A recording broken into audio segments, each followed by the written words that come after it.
ये मीटिंग एक तो सबसे पहले हमने अवलोकन करना था आपके जितने भी प्रोग्रेसिव बॉक्स का है, खासकर जो 15 फाइनेंस का पैसा जो आपको डायरेक्टली आता है सेंट्रल गवर्नमेंट से। तो इसका प्रोग्रेस रिपोर्ट हमने 1 बाय 1 देखा, जितने भी हमारे केलोंग ब्लॉक के जितने भी पंचायत हैं। तो थोड़ी निराशा भी हुई इसमें हमें देख के कि 20-21 के फंड्स अभी भी अनस्पेंट पड़े हुए हैं। तो ये एक बहुत बड़ी चिंता के विषय की बात है। आप लोगों को भी शायद जानकारी नहीं है, या आपके जो हमारे इलेक्टेड रिप्रेजेंटेटिव है उनको भी जानकारी नहीं कि 15 फाइनेंस जो है समाप्ति की कगार पे है। 2026 से आपका 16 फाइनेंस शुरू हो जाएगा। तो इसका डायरेक्टली जो इम्पैक्ट है वो आपको आने वाले फंड्स पे पड़ेगा, और जितना पैसा आपका अनस्पेंड पड़ा ये वापस मांग लिया जाएगा सरकार के द्वारा। ये हो भी रहा है। अभी स्टेट गवर्नमेंट ने 2023 से पहले जितने भी अनयूटिलाइज फंड्स थे उसको वापस मांगा है, तो सेंट्रल गवर्नमेंट भी ऐसे ही करेगी। तो आप लोग इस गलत फहमी में मत रहो कि ये पैसा आपके बाय स्टैंड पड़ा हुआ है और उसको आपने वैसे ही रखना है। और हमारे पंचायत प्रतिनिधि जैसे प्रधानों का विशेष रोल है, उनको भी शायद ये गलत फहमी होगी, तो उनसे भी थोड़ा वार्तालाप कीजिए। और मेरा वीडियो और डीपीओ आप दोनों से भी रिक्वेस्ट है, मैडम चेयरपर्सन जी से भी, कि आप लोग थोड़ा इसको क्लोज इसमें मॉनिटरिंग करो।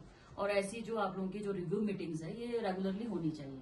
ऐसा लग रहा है जैसे पहली बार कोई मीटिंग हो रही है। चलो, हमने तो अपनी अध्यक्षता में मैं पहली बार ले रही हूँ, पर ऐसा हम एक रूटीन में सिस्टम रखेंगे कि आने वाले समय में आपका बीच बीच में प्रोग्रेस रिपोर्ट हम लेते रहें। पर मेरा आप सबसे भी निवेदन रहेगा कि आप लोग भी पंचायत वाइज खुद इंस्पेक्शन के साथ साथ इनकी प्रोग्रेस रिपोर्ट हर महीने, हर हफ्ते नहीं ले सकते तो कम से कम हर महीने तो रखें कि कितना % आप उसमें आगे बढ़ रहे हैं। बाकी हम समझते हैं कि कई तरह की दिक्कतें फील्ड में आपको काम करने में रहती है। कई बार आपको पंचायत प्रतिनिधियों का सहयोग नहीं मिलता है, कोऑर्डिनेशन या कॉपरेशन की कमी रहती है। तो उसको कैसे रिजॉल्व करना है वो आप लोग सब अपने अपने उसमें चलेंगे तब तो कभी उसका हल नहीं निकलेगा। आप इस तरह के मैटर को इनके संज्ञान में लाइए या मेरे संज्ञान में लाइए, जो आपके रिजॉल्व नहीं हो पा रहे, लैंड का डिस्प्यूट है या लोगों की जो है वहां पे जो है सहमति नहीं मिल पा रही, तो फंड को कैसे डाइवर्ट किया जा सकता है समय रहते। ये तो हम सिर्फ 15 फाइनेंस का देख रहे हैं। इसके अलावा जो प्लानिंग हेड से आपको पैसा आता है, विधायक के जो रिकमेंडेशन है, जैसे VKVNY का 45-15 न्यूक्लियस का है, तो ये पैसे तो बिल्कुल भी पेंडिंग नहीं रहना चाहिए, क्योंकि इसमें तो हमारे स्ट्रिक्ट यही इंस्ट्रक्शन होती है कि आपने पैसे को इमीडिएटली यूज करना है। और उसमें क्या दिक्कत आ रही है, जमीन का है या कोई अदर तरह के इश्यूज है, तो आप हमारे ध्यान में ला सकते हैं। मतलब बोलने का मतलब ये है कि पंचायत अल्टीमेटली जो है कि आप सबसे इम्पोर्टेंट जो है हमारी बॉडी है, पंचायत का जो बॉडी है, और सारा फंड्स का एग्जीक्यूशन है पंचायत के माध्यम से होता है, चाहे वो BDC का है, चाहे जिला परिषद है, चाहे विधायक का क्यों ना, चाहे MP का क्यों ना, सारा एग्जीक्यूशन ही पंचायत लेवल पे होना है। तो आप लोगों का प्रोग्रेस नहीं होगा तो हमारे फंड्स का कब यूटिलाइजेशन होगा, और लोगों को हमने क्या जवाब देना है फिर। तो पब्लिक अकाउंटेबिलिटी, हमारी अकाउंटेबिलिटी पब्लिक के प्रति है, तो पब्लिक को भी पता होना चाहिए कि और जब आप लोगों की ग्राम सभा होती है बिल्कुल ट्रांसपेरेंट वे में होनी चाहिए।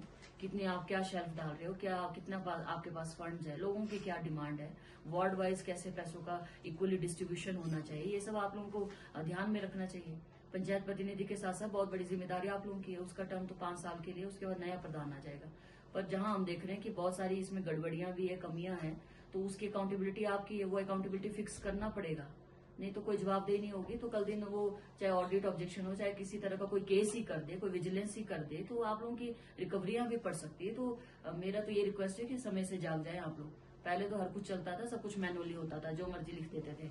आज हर चीज जो है ऑनलाइन है, हर चीज जो है डेली अपडेट होना है। तो उसमें यही है आप लोगों से रिक्वेस्ट। बाकी आप सब कुछ जानकार हैं, आप लोगों को इतना एक्सपीरियंस है नौकरी का, पूरी उम्र का, पूरी नौकरी का एक्सपीरियंस है।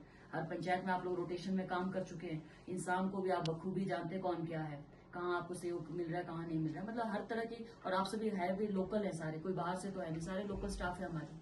तो यहाँ की जो बेसिक प्रॉब्लम्स है और बेसिक जो एग्जीक्यूशन में जो प्रॉब्लम आती है उससे आप भली भांति परिचित है। ऐसा तो है नहीं कि पहली बार आप लोग बाहर से आए या बाहर डिस्ट्रिक्ट से आके यहाँ सेवा दे रहे हैं। कई सालों से आप लोग यही सेवा कर रहे हैं। आपस में कई बार आप लोगों की शफलिंग हुई, इस बार भी हमने शफलिंग इसी वजह से की। कई जगह हमें मतलब लोगों से भी रिक्वेस्ट आती है, प्रधान लोग भी कई जगह बोल रहे थे कि थोड़ा सेक्रेटरीज को शफलिंग करना जरूरी है। पर हम देखते हैं सिर्फ सेक्रेटरीज की गलती नहीं, यहाँ TA JE सबका इंपॉर्टेंट रोल है। आप लोग एस्टिमेट बनाने में भी कई दिन लगा देते हैं, ऐसा सुनने में आता है, TA हो या JE हो, तो इस तरह का बिल्कुल नहीं चलेगा।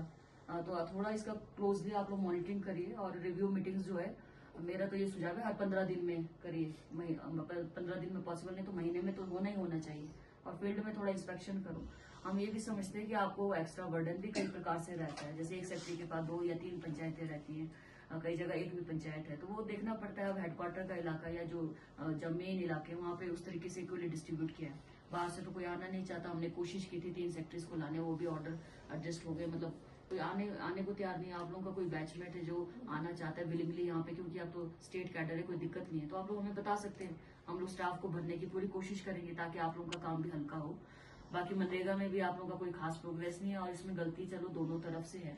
लोगों में जागरूकता का अभाव रहता है, छोटी मोटी चीजों कुल से लेकर हर काम विधायक के पास आता है और ऐसे काम है जो पंचायत के लेवल पे आसानी से निपट सकते हैं।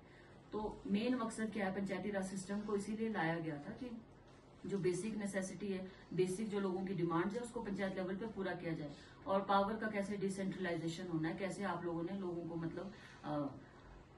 लोगों को कैसे इंडिपेंडेंट बनाना है, कैसे उनके रिसोर्सेज का जो है इस्तेमाल करते हुए लोगों की डिमांड को कैसे पूरा करना है। और ऑनलाइन इसीलिए किया गया ताकि किसी तरह की डुप्लीकेसी ना हो। पहले आप लोग पंचायत में भी वही शेल्फ डाल दिए जाते थे, बीडीसी से भी वही आ जाता था, जिला परिषद से वही आ जाता था। ऑनलाइन एक बहुत अच्छा माध्यम है, आने वाले समय में आपको काम करना और आसान रहेगा ऑनलाइन के माध्यम से। शुरू में डिफिकल्टी होती है, अभी 16 फाइनेंस में क्या पता किस तरह की कंडीशन आती है तो और मुश्किल होगा। तो आने वाले चैलेंजेस के लिए तैयार रहो आप लोग। बाकी हमारे एंड पे आपको पूरा सहयोग मिलेगा।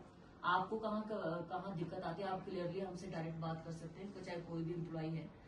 चेयरपर्सन मैडम भी यहाँ पे, ये खुद भी मॉनिटरिंग करेंगे, हमारे वीडियो डीपीओज हैं और प्रधान लोग भी थोड़ा एक अच्छे कोऑर्डिनेशन में चलो। आप लोग गलत काम के लिए नहीं, सही काम के लिए कोऑर्डिनेशन बना के चलो। कई तरह का हम देख रहे हैं कि गड़बड़ियां हुई है पिछले रिकॉर्ड्स में, ताकि आप लोग काम करने से भी कतराते हैं, पर इस तरीके का नहीं चलेगा। ये रिक्वेस्ट है मेरा कि थोड़ा आप लोग सीरियसली ये जितनी भी पेंडेंसी आने वाले मीटिंग में मुझे ये पेंडेंसी नहीं दिखनी चाहिए और आप लोगों के जो रिकॉर्ड है वो भी बिल्कुल अप टू डेट होने चाहिए। ऐसे नहीं कि पिछले साल का रिकॉर्ड हम आपको आज दिखा दें, तो ये बिल्कुल अप टू डेट होने चाहिए। कितना आपका एक्सपेंडिचर हुआ, कितना बैलेंस है, बिल्कुल अप टू डेट होना चाहिए, ताकि चाहे वो यहाँ पे हो चाहे वो पंचायत लेवल पे हो।